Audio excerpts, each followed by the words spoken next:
pass it over to you, Anna. Thank you so much. Hello, everybody. Thank you so much for being here. Good afternoon. Happy you could join us on this rainy day. Welcome to a conversation investigating how researchers can engage with Indigenous peoples and communities to produce meaningful and ethical research results. Concordia Public Scholar Anne-Marie Turcotte, who is a PhD candidate in the Social and Cultural Analysis program, will lead and moderate this conversation.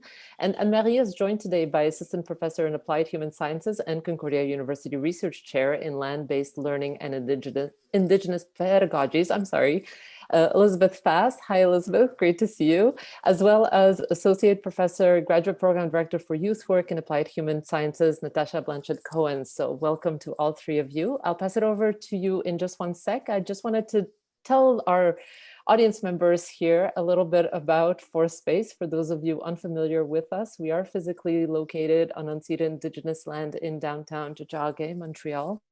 We operate as a university-wide platform to activate research, teaching, and various initiatives undertaking across the university so as to connect the public with the inner workings of a university in terms of the ideas, the various projects and cross-disciplinary ventures brewing inside of labs, studios, and classrooms. So we're very pleased to be able to host this conversation today, which will later be turned into a podcast.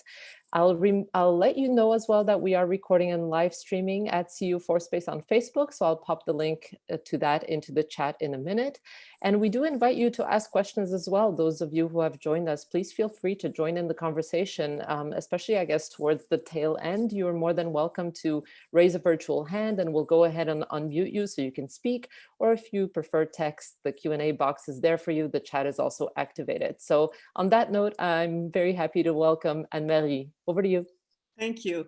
So I would just first like to acknowledge that you've started the acknowledgement, but we would like to begin by acknowledging that Concordia University is located on unceded Indigenous land. The Kanien'kehá:ka Nation is recognized as the custodians of the land and waters on which we gather today. Tiohtià:ke, Montreal, is historically known as a gathering place for many First Nations. Today, it is home to a diverse population of Indigenous people and other people, and we respect the continued connection with the past, present, and future in our ongoing relationships with Indigenous and other people within the Montreal community. So my name is Anne-Marie Turcotte, and I am a PhD candidate as well as a public scholar here at Concordia University.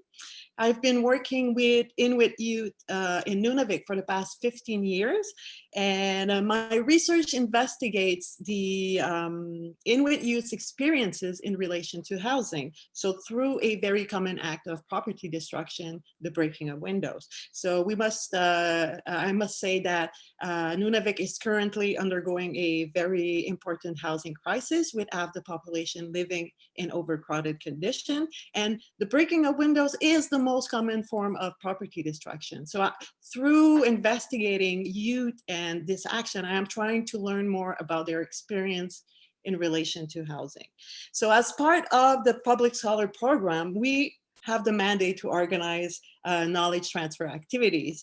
And very selfishly, I thought that I, as well as other scholars who are interested in collaborative research approaches, would benefit from hearing from two experienced scholars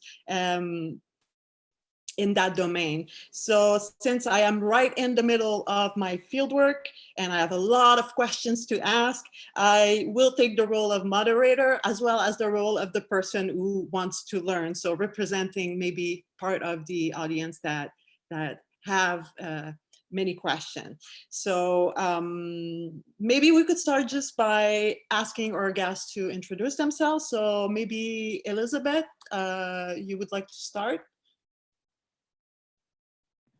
Sure, thank you. Hello, everybody. Tanshe Kioao. My name is Elizabeth Fast. I'm an associate professor here at Concordia in Applied Human Sciences, and I also teach some courses in our INDI program, which is a graduate program, individualized and interdisciplinary, and as well as First People Studies.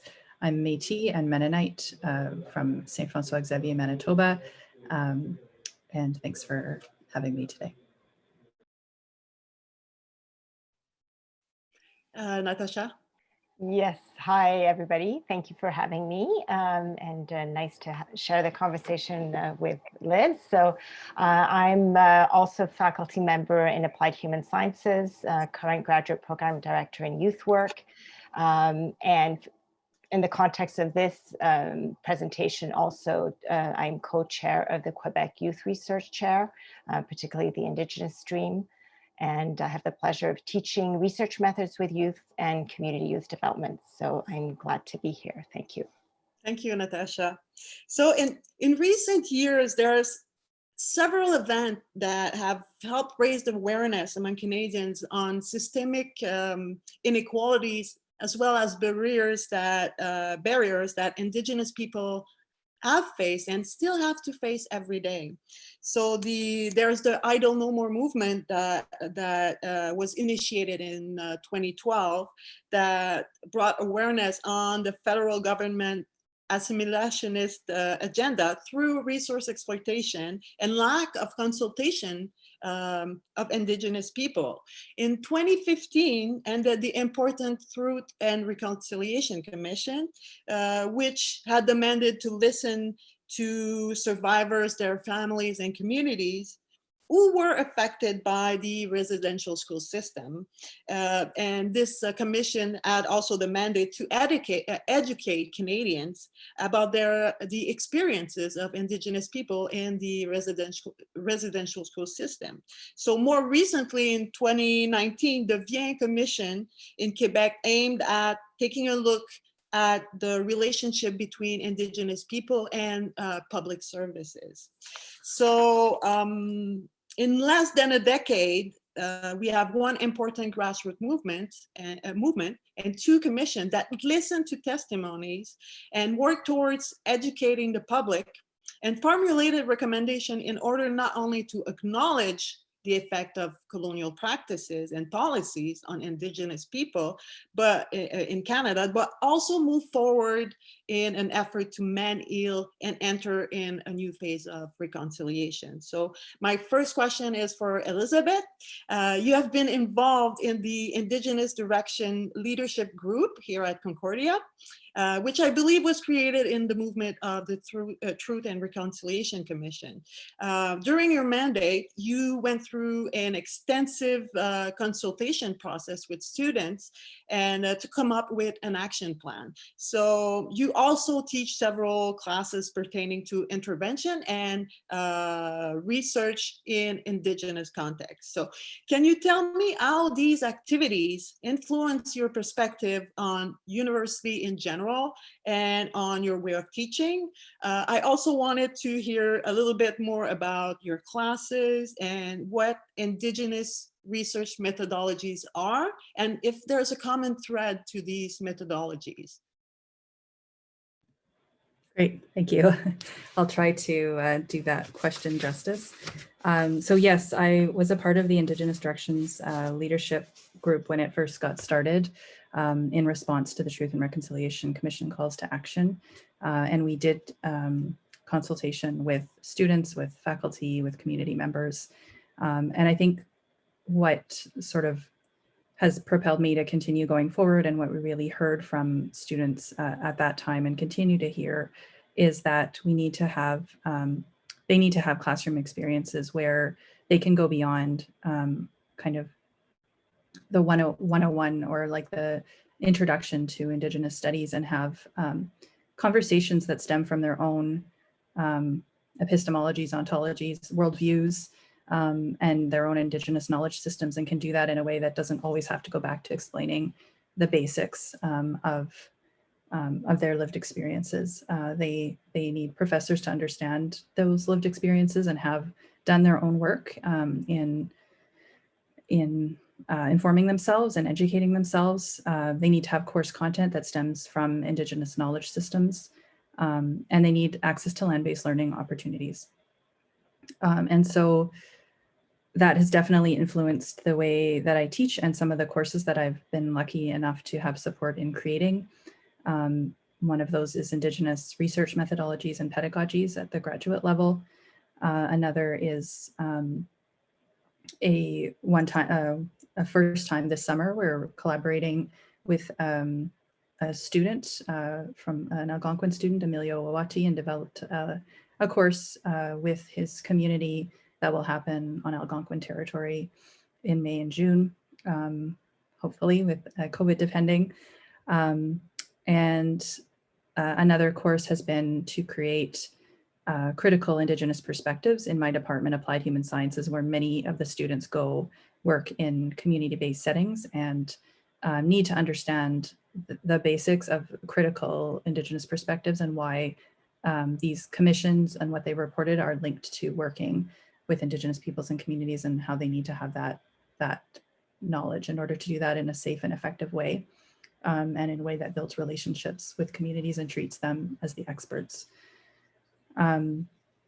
So in terms of what is Indigenous research and Indigenous research methodologies, I mean, ideally, Sean Wilson talks about indigenist research, which is research that happens in relation with Indigenous communities, sometimes by Indigenous researchers and sometimes by allies or accomplices. And this is done in a way that treats local peoples as experts of their own lives.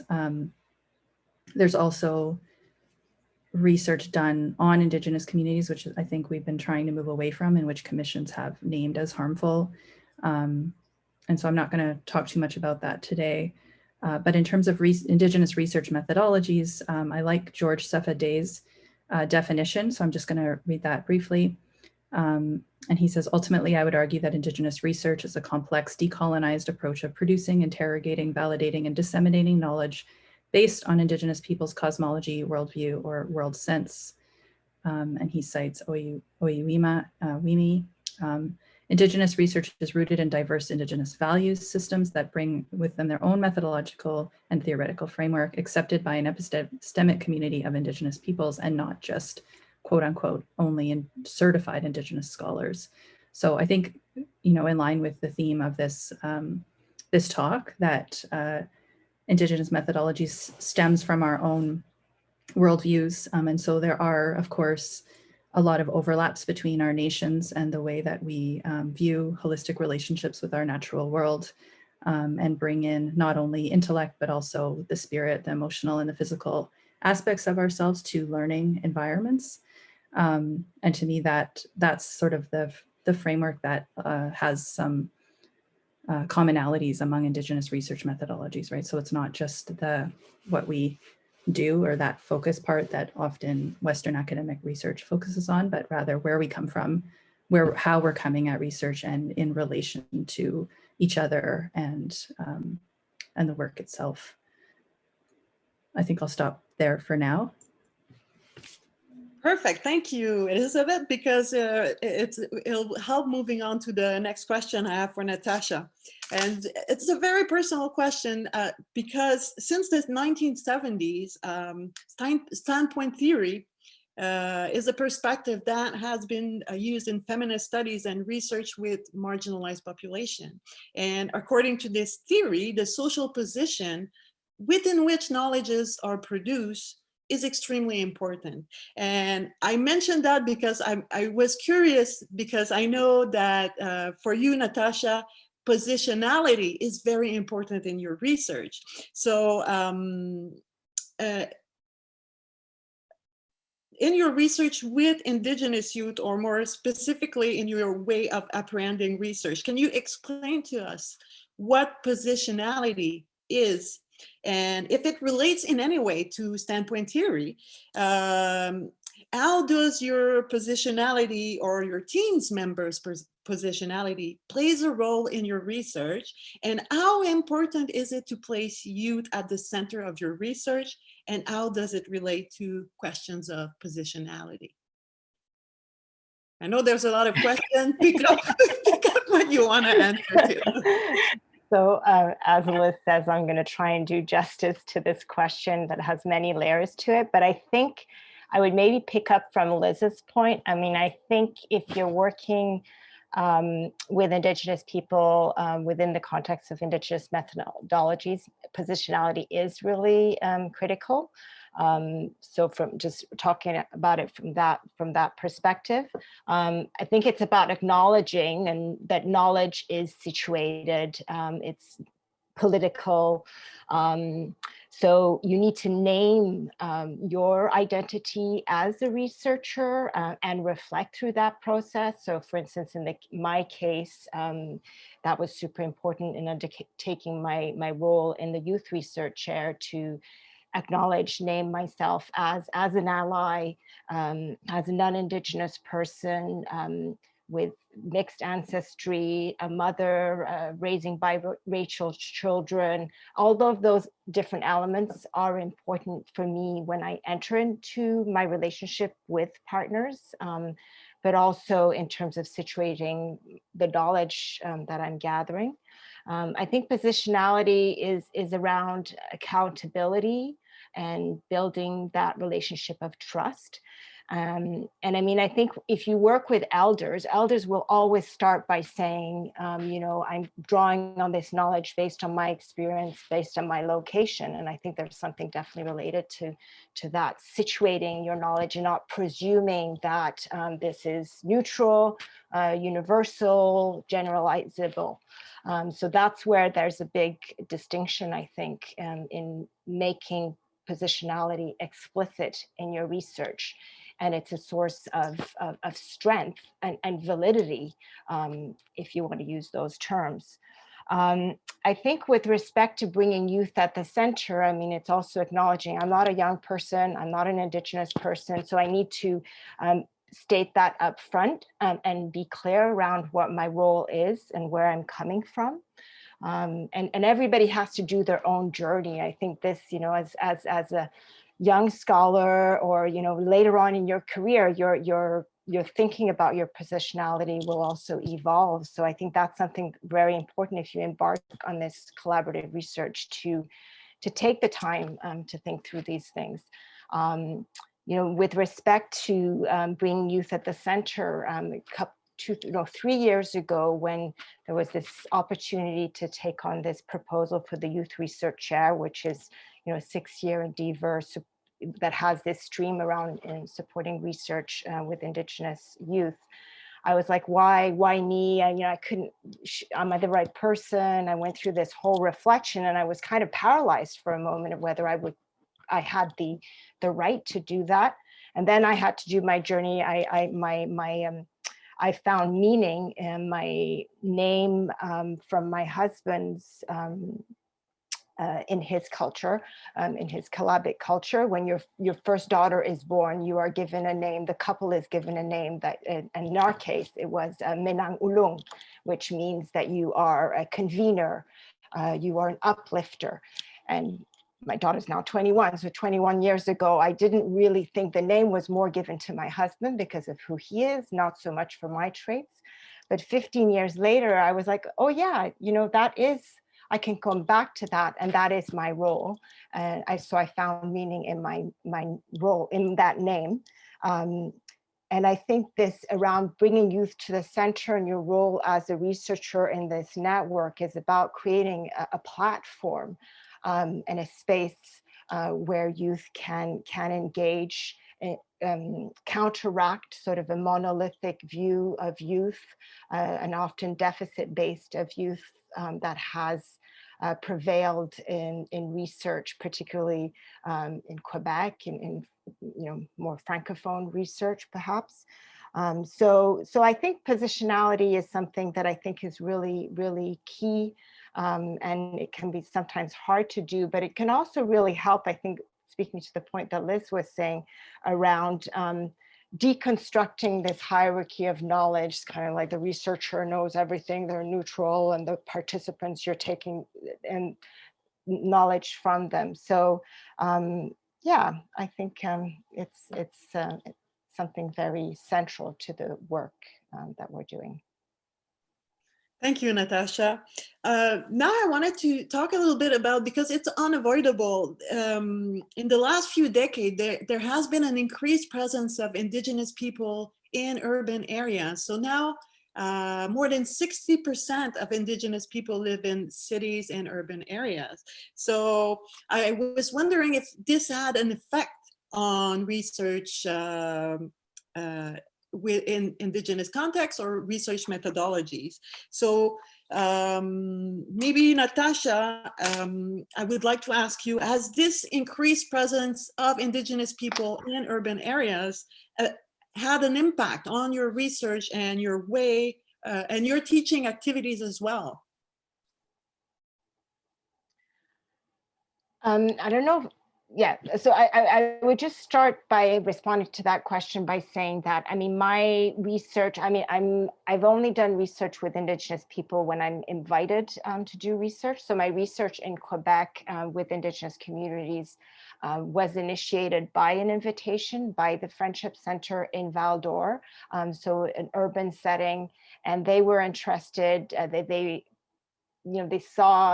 found meaning in my sort of more strength-based research approach and more alternative methodologies of doing research with young people.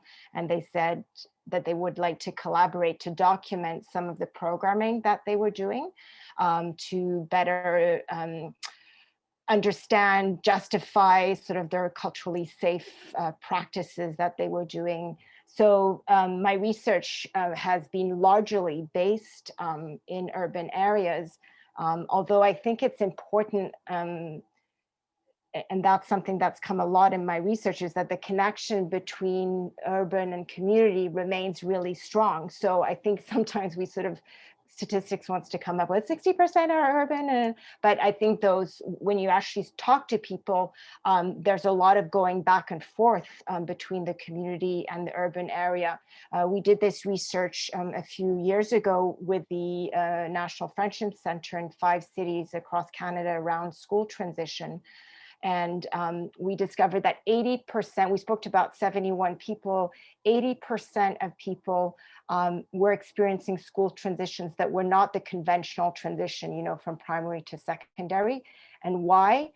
These forms of transitions were mostly because they were going back and forth between community and city and among cities. So I think sometimes we mustn't forget, again, we must never plug, you know, urban versus community. There remains a lot of interlinkages around that. But I think my research has been often in collaboration with urban Indigenous organizations who want to document the work that they're doing. And maybe Liz can add on. Yeah, and Liz, also, I wanted to ask you, because I know you've been working with urban Indigenous youth as well since you did your PhD research, and you've been working with advisory council. So I was wondering if you could tell us a little bit about that way of doing research with an advisory council and its challenges maybe and its benefits.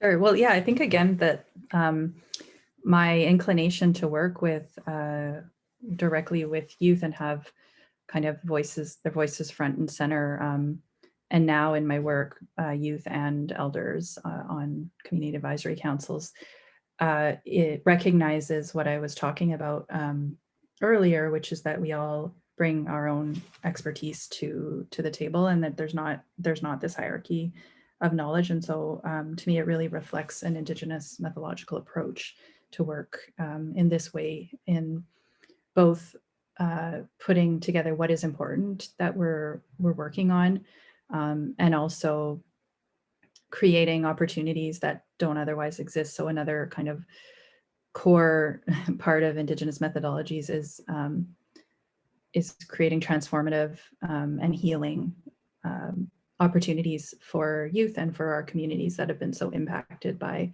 colonization. And in my case, that has started out with my PhD research looking at cultural identity and connections for urban Indigenous youth, and has now moved into land-based work and land-based healing among youth, with a sort of centering and prioritization of queer youth experiences, queer Indigenous youth experiences. And so, yeah, I think it overlaps with my teaching approach, which you asked about as well earlier. which is very, very also much collaborative. So I have a great discomfort with putting myself kind of either at the front of a research project as a lead or a PI investigator, like a lot of the Tri-Council and funding bodies still ask us to do. And I feel that same discomfort in classroom settings. And I think that, again, is really reflective of the teachings that I've had that don't necessarily place academic knowledge above all else. And in a lot of cases, it's not, it's not lived land cultural experiences. And those are, to me, the ones that need to be uplifted and centered in our work. And so working in collaboration with youth who know what they need in terms of cultural reconnections, a connection to land, they're the experts. And so I think it's been extremely, I've learned so much from them. It's been really valuable to me to have their voices front and center in guiding the ideas around the research and how it plays out. And to me is also a way of ensuring that the research is ethical and doesn't perpetuate harm, because although I am Métis, I also am only one person with only one set of experiences. And so I think it's really kind of imperative that we have that collective voice and have that pushing forward what the research priorities are, and not just coming again from that one person, no matter what their positionality is. So I'm listening to you guys and I'm picking up maybe, Natasha, from what you said earlier, maybe that the increased presence of Indigenous people, maybe it has underlined the maybe complementarity, or maybe the relationship with the land, that something that we continue to look at, and that maybe is more proeminent when we look at Indigenous people living in urban area, is that connection is still there, and that there's going back and forth. And also Liz, that we all have our experience, our position, and our style, our personality. So research, we can't, collaborative approaches there's a wide range of practices and ways of doing collaborative approaches. And also there are different levels of engagement from the researchers and from their collaborators, so the people they do research with. And it can take many forms. So Elizabeth, I was wondering, according to your experience, what are the main principles of collaborative research approaches, and what is the purpose of choosing such approach? I think you've mentioned it a little bit, but maybe hear you a little bit more about that. Sure. Well, I think the principles, yeah, I've sort of touched on, are that it helps us to ensure ethical research first and foremost. I think that in a lot of the guidelines that have been produced by, the ownership, control, access, and possession guidelines by the First Nations, I believe it's the Research Institute, and those informed the Tri-Council guidelines. Those principles are embedded in collaborative work, so that this ownership and this access and this holding of knowledge or holding of research is a collective endeavor, and is not something that the one researcher or the university kind of gets to hold, that it is this collective knowledge that we hold together and work through together as a process, and not a kind of one moment in time defined research findings. And I think that to me is key, that the process becomes, again, another kind of core value or core principle, is the process is just as important, if not more, as the research question, research findings. And so if we're doing the research in a good way in relationship to one another, that that's really important too, because it's going to both ensure that we're not perpetuating harms that have happened in the past, but also that we are truly coming at the research in a way that is informed by our values. Sorry, I was going to say one other thing, but I lost my train of thought there. But I guess if you, I was going to say that in different settings, for example, in the urban setting, that I've invited youth that have, come from very different lived experiences, including those that might be kind of in precarious housing situations or not necessarily like attached to an organization. So just, that sometimes they're recruited from organizations, youth programming, sometimes they come in just in terms of being interested in the ideas around the project. And so from a very kind of way of acknowledging, again, diverse experiences even among urban youth populations, and knowing that that was really important even as a PhD student, and not wanting again to, usually we have these academic committees of professors, and I thought it was really important to have this at the same time, another committee that worked alongside and gave the first input around the research, and then that would go to the academic committee. So again, I think that's a principle, the community first, so that we really are doing that even amongst the constraints that are kind of currently in place, and being creative about how to bring those community expertise into the process. So I hear it's very much about the process, the values, and the way that the research is done and conducted. So I was wondering, Natasha, should collaborative approaches be privileged in any situation, or is there specific context or situation where it should be privileged, or are there people? Is that like a best practice for specific circumstances, or it should be an approach that is valorized in broader in the broader academic community? Well, for me, I would say that I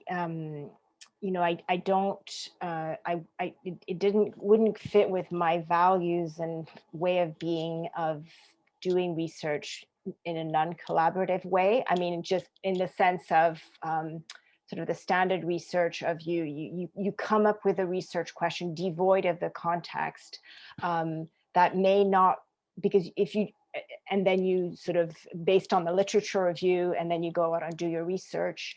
For me, that would not fit, because your depiction of the needs, this may not be a need at all of the community. So for me, collaborative research is a way of ensuring that the research is actually responding to a need, and that research is going to lead to some form of social change. I mean, and it could be more at an individual level, or it could be more at an organizational level. I mean, I think a lot of, or for the community that organization is serving, a lot of my collaborative work has been more with organizations. So in the context of the Youth Research Chair, we work with Indigenous organizations. Some of them are youth, some of them are not. And we try and meet their needs working from a collaborative perspective.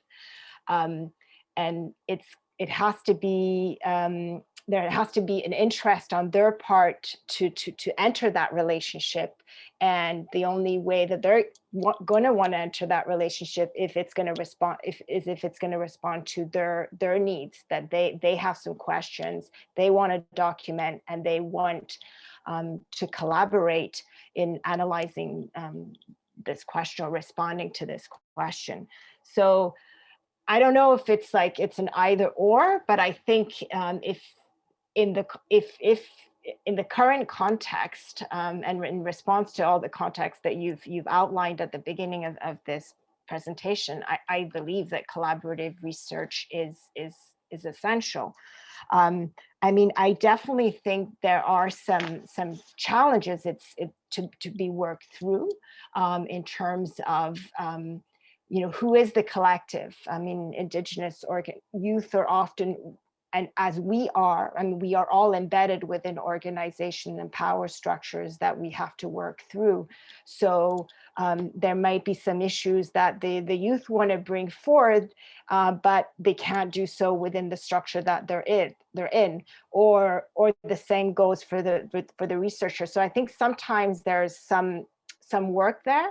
I think the other piece that I have also encountered is sometimes the balance between meeting community needs and organizational needs, you know, which is kind of like promoting something that they're doing while still having some of the research values or aspects there. So sort of the balance between being, you know, a consultant with a mandate that you're given, but having some independence or openness to exploring some questions. So I think that sometimes is something to work through. Yeah. So, but I think collaboration research ultimately is also very stimulating because you are also constantly learning through that process. And as a researcher, I think that's what gets me excited, at least in terms of wanting to support, help. I mean, you really are in a very supportive role, and you're going to be humbled many times. But I think from that, that's how you grow. And in that sense, for me, collaborative research is really the only way that goes for me. But for other researchers, it may be different. Yeah, so what I hear is that really the sort of research you both do is like there's a very long-term and very profound engagement of yourself in your research with your collaborators. And for students or people that are beginning or thinking about doing this sort of research, it might be scary at first. I mean, it's a slow process, and we're in maybe in an era where it's produce, go fast, do a lot of things, and this is relationships between people, and then you have to respect the rhythms, the different rhythms between the people you work with, as well as your own personality, values, and rhythm. So so Natasha, you've mentioned in past discussion we had the ethical aspect. You've talked about it briefly in this discussion, but you also mentioned the importance of giving back to the community, and also you discussed mentorship as a way of giving back. And I would like for you to talk a little bit about this, about mentorship as a way of giving back to the communities you conduct research with. Yeah, I mean, again, mentorship could go both ways. I mean, traditionally, it's like the expert mentoring the person who has less experience. But I think, as we've discussed, I mean, that we can also be mentored as professors who don't have the knowledge, so we're learning too. So I think it's definitely a two-way. I think in the context of, for instance, the research share, one thing that I have found really exciting is to work with community members, young people who are community members, and have them be part of the research team. So they're not necessarily students. They may have, you know, dropped out of school in Sec 3, but they have an extreme knowledge connection, and they have fully right to be a research partner in this process. So I think that's where the mentorship goes both ways, because you know, they're part of a team and just kind of understanding, unpacking what this research all the steps that go along in a research process. And at the same time, we're being mentored by them with regards to their knowledge of their community and the issues that young people face within their community. So I think that mentorship piece goes both ways, and it's really about creating support and a platform to create mentorship opportunities that are multi-directional. But just to come back to an earlier point, I think indeed collaborative research is an investment, and it's something because you're entering into a relationship and your responsibility is long-term. So yeah, different students, you have to think about that, and also based on your positionality, I think will also vary on how you embark on that collaboration.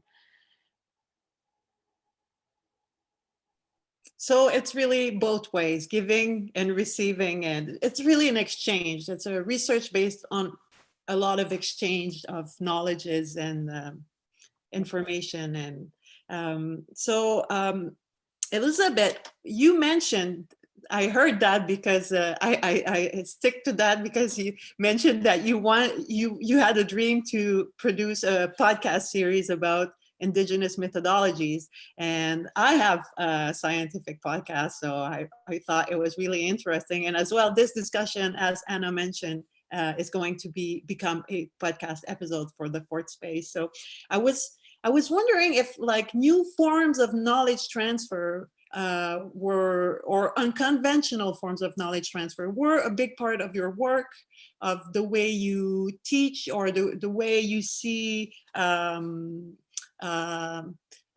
academia and knowledge in the future being translated in different ways, maybe that are more accessible to, because we work with communities, maybe that they will receive and in a way that is more impactful for the community. So I wanted to hear you about knowledge transfer and unconventional methods or new methods, if it was something that was important for you. Sure, yeah, definitely. And I guess I always, that word accessible, sometimes I'm like, oh, it's not that our communities can't access, like written theses or whatever, but it's also around all the different ways of valuing, like what is knowledge. So podcasts are knowledge, right? Podcasts are exchange of knowledge and conversations and knowledge production. And so it's more like, for me, really valuing that films can be amazing sources of knowledge, especially there's so many Indigenous filmmakers. And so that definitely with my students, I like to not only value the written documents. So we do a lot of learning from elders that are knowledge keepers that we invite into the classroom, from podcasts that have already been recorded, through films, through each other. So a lot of engagement and deep reflection, not only in an intellectual way, but through talking circles, through sharing what's happening for people as they're learning sometimes really difficult or provocative material or ways that that the government has lied to us through kids' textbooks for their whole lives. And so sharing on an emotional level as well. And I think we had our last class for Indigenous research methodologies this week, and for me, it's been kind of getting more comfortable again with having a non-Western approach, but the students sort of shared in our sharing circle at the end, which is another way of sharing knowledge, that the class felt like a family, that it wasn't the institutional norm, that it gave them space to not only learn in creative ways like podcasts, but also to produce creative projects or things that they've been wanting to do for a long time that relate to their cosmologies or their way of looking at the world, and that they have the space also to give back in a way that's not a research paper, that they can share their knowledge and what they've learned through art and through researching family names and relations. And so them having that feedback for me as well, learning that, realizing that we are all experts and saying, it just happened when we came together. The class became about storytelling. It became about all of us storytelling. And to me, that's not a new way of sharing knowledge, right? That's a way that our communities have always shared. And so it's putting value back into these diverse ways of knowing, including things like podcasts. And so it did came from those students, totally burnt out from the pandemic. And like, yes, there's all these amazing scholars that have written about Indigenous research methodologies, but can we engage in this in a way that isn't by reading another book? Because we're, everybody's fried. And so thinking through even more kind of systematically about this question of accessibility and also valuing diverse ways of knowledge production and learning and sharing. Thanks.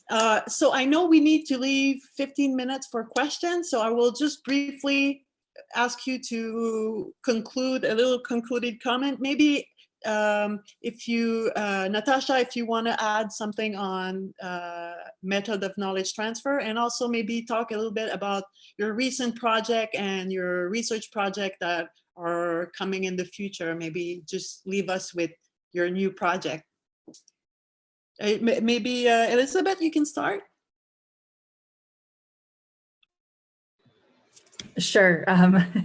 So my projects have been working on land-based learning and access to that for Indigenous youth. New for this summer is a Indigiqueer, so a space for Two-Spirit trans Indigenous youth to learn from other Two-Spirit elders and knowledge keepers in a culturally safe way. And looking towards the future, thinking around questions of supporting Indigenous families outside of, so this is another direction, but one that I've worked on before, outside of child welfare systems in a way that looks towards transformative justice and land-based learning combined. So that's a sneak peek at what I'll be working on in my sabbatical year. And is there any way of accessing a glimpse of results or ways of following what you do? Do you have a website or on your webpage, Concordia webpage? Yes, our land-based program has a website, Land is Our Teacher. Okay, great, thank you. And Natasha? Yeah, I mean, I think from the youth research perspective, like we started with, like we want to impact policy. So I think that's kind of like what we're working through, like Liz just said, around valuing different forms of knowledge. I mean, how do we impact policy, not just through written material, for instance? I think through the youth research chair, we've done, the youth committee has done some really cutting edge, amazing work around sharing different views of youth, and so what is decolonizing methodologies, but how do we communicate that to the decision makers so that it actually impacts the way that they frame their policies? So that's kind of like the long-term goal within the next 4 years.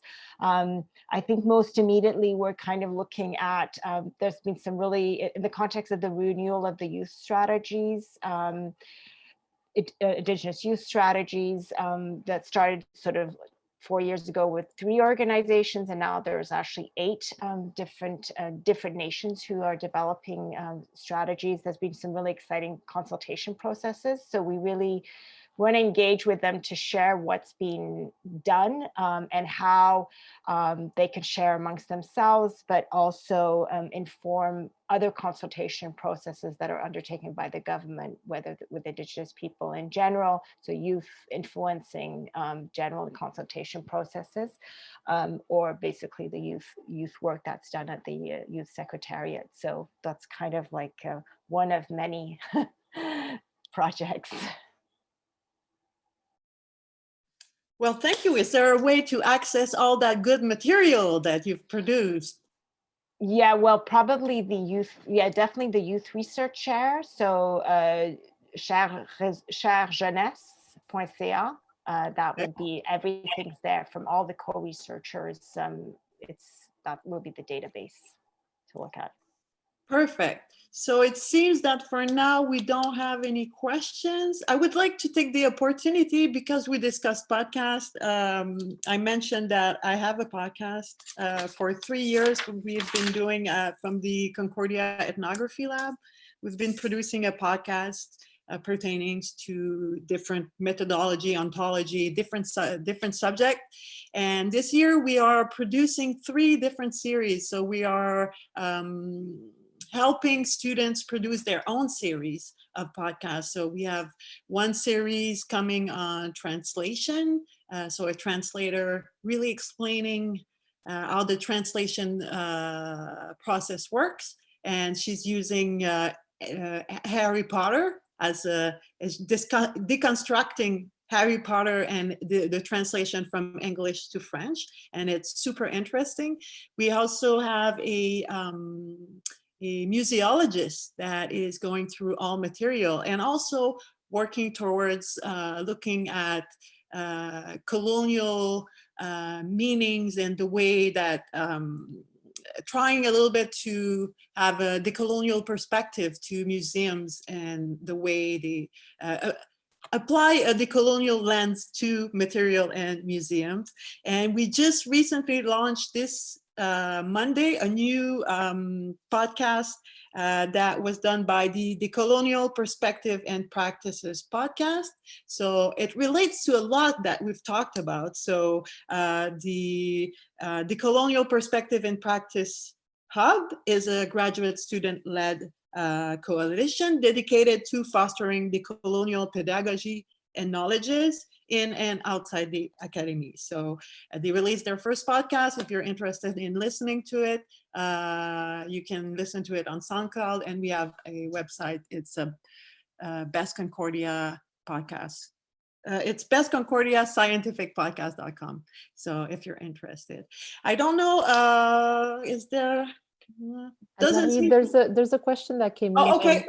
from Facebook. I've put it in the chat for you. Let me put I'm trying to find it. Okay.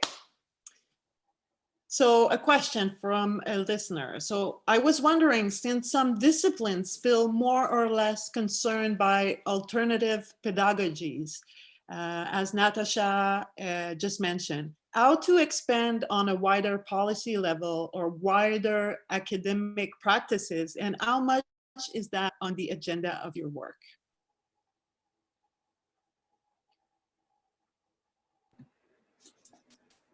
Maybe I could say a couple of words around that. I mean, I think within the context of the youth researcher, it is definitely quite upfront in the sense that this research chair has different streams that meets all youth, but it targets all youth, but there's one stream that is specifically Indigenous focused. And I think through the mediums that we've created, alternative mediums that we're putting forward, and you can see those all on the website, I think we're hoping to influence the other sectors that take a more general perspective on health, on education.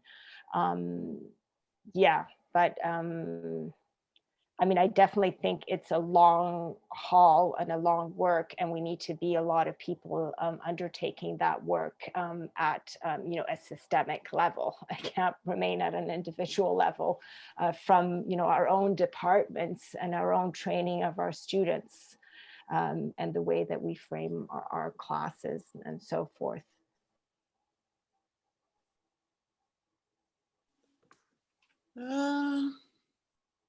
One announcement that I would make is that, we have each month, well, at least we'll take a break in the summer, but within the research chair, we have every Friday month, the Indigenous stream has a Midi Causerie, which is translated. And this on April 26th at noon, we're doing one on youth mobilisation jeunesse, so youth mobilization. And there will be different partners who are, very active, including from Concordia, the Community Engagement Office, and other people will be there. So if you're interested, please come. So I have another question, but I was wondering, maybe Liz, if you have something, an announcement or something you need to say before, so you have time to say it before the end of this panel? Or no, that's okay. I see the other question and I can try to respond to that, I think.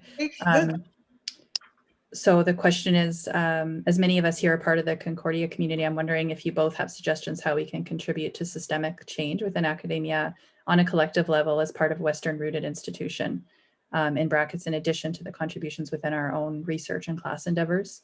Yeah, I think it's a huge question.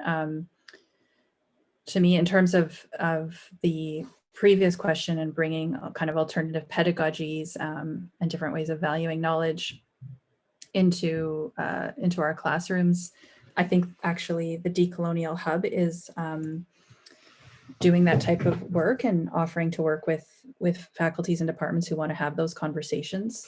So the podcast that you were just talking about, Anne-Marie, we've in our department had a workshop with them. And I don't think it necessarily has to be led by them. I think that we can all get these conversations going in our departments as well as students and faculty, kind of wherever our interests come from or mix.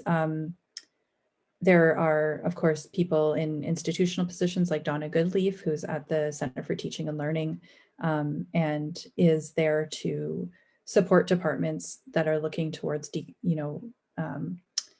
efforts towards decolonized learning, and I think prefers to work with departments that want to do that at a level and not individual, because as noted by the different people that are asking questions, we really do need to all be part of this.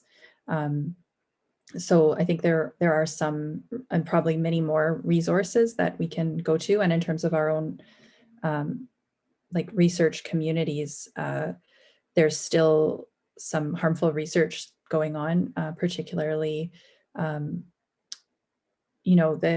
there's not enough accountability through the granting system. So grants are given to research that looks like it's going to be collaborative and then isn't. And I do think it's imperative on all of us to call out, try to address that with the people that are in charge. And if that doesn't work, then, writing letters to the granting agencies and calling for more mechanisms of accountability in the later stages of grants and what is going on, because it's extremely important to not perpetuate and continue those harmful research practices. So it's hard to know from written questions if I'm getting at it, but that's my best attempt. So this is coming to an end. It's almost been an hour, and I just would like to thank you very much. Thank you for your generosity in participating in this event, but also thank you for doing this kind of research and maybe paving the way for a more ethical and relational and impactful research. So thank you. It's challenging research, but as you've explained, it's also very rewarding. So thank you very much. And I don't know if Anna has concluding thoughts or. I would just like to reiterate that I'm seeing some thank yous come into the chat. We had a nice little group of people listening to the conversation here today, and I just wanted to reiterate how we will re-release this conversation in the podcast format and get it out there. So Liz, Natasha, and Anne-Marie, it's been a tremendous pleasure to enter into this space with you for the last hour and listen to you engage in this way. And we hope to connect with you very soon again and follow up on all of your projects. Okay, on that note, we will close up the webinar. Thanks, everybody. Have a great afternoon and stay safe. Bye. Bye, thanks for having us. Thanks. Thank you. Thank you.